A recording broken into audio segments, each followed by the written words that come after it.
What's going on, guys? Welcome to Everything Always. My name is Michael Roman, aka Allfires. Now, Disney, but more specifically Marvel Studios, kept with their normal MO this year of showing first look footage and trailers behind closed doors at presentations with no immediate plans to release them to the public. Now, I've defended this in the past because in a lot of cases the CGI is not ready, Marvel's not ready.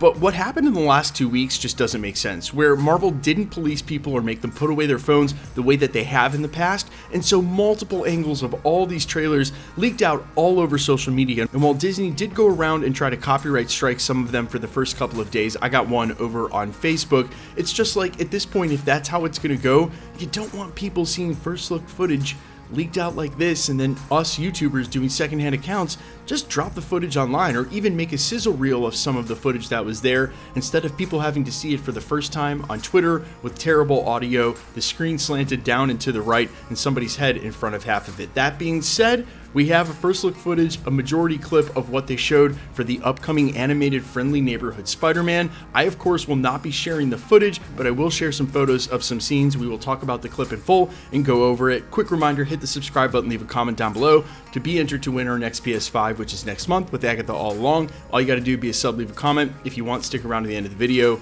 We get into all the giveaway stuff again there. Okay, so the cross section that got posted today was 1 minute and 30 seconds long, and it doesn't start right where the trailer starts because we know some of the stuff that would have happened in the footage before it, but it picks up with Peter Parker introducing himself to a new girl that he's just met outside of what looks like his school. And we know from descriptions of the footage and right before this happens that Doctor Strange is fighting Venom. They break through some portals, and that's what ends up dropping a spider that's crawling around on the back of Peter's neck. Now, as he's getting introduced to this girl, she tells him her name, and he, of course, revolts. She thinks it's because of her name and says, "Hey, I didn't name myself," but really he hits the back of his neck because he's just been bitten by that spider and then passes out. We then get what feels like a very opening sequence, opening episode montage set to what I'm guessing is the rap rock theme song to Spider-Man, with him doing a bunch of action sequences. They show him on the pages of comic panels. They also show iconic Spider-Man imagery in his DNA, him changing into Spider-Man, him doing some action shots and swinging through the street, then assumes the point of view of his spider sense and goes through all of the characters like Aunt May and the other regulars that are going to be on the show and series and make up the majority of the story.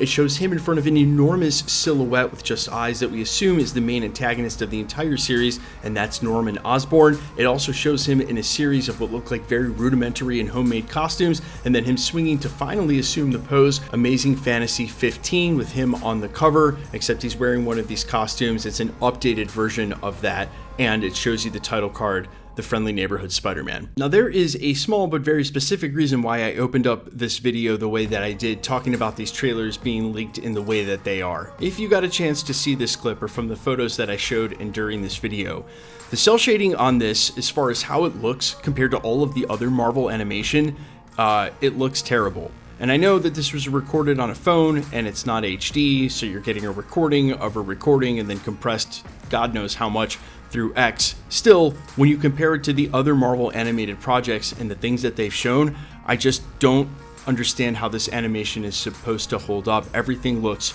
extremely simple. Now, this may be an early rendering, that's why they're not putting it online.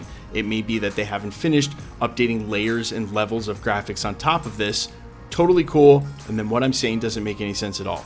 But what's even more important than the other Marvel Studios animated stuff is that this is going to be directly compared to the other Spider-Man animated stuff. And when you take something like Spider-Verse, I know this isn't meant to be that. It's meant to be something different, maybe more in line with the old Spider-Man animated series. But I'm just going to be honest with you guys. There's so much good animated Spider-Man out there. You don't want Marvel Studios to come out with this animated series and it happened to be the worst of the bunch. And I guess I shouldn't be this pessimistic because it's their animated stuff that has performed so well on Disney+. Obviously, X-Men 97 was top tier and excellent. The What If series have been really good, and specific episodes even better. So it's like they have the track record there. I guess we've just been snake bit so many times by less than projects getting pushed to Disney+, and the fact that all of these titles that come out over the next 24 months are basically, as I've said, artifacts or remnants of the old regime where they were just prioritizing content over the purpose of the content or the reason for the content in the first place.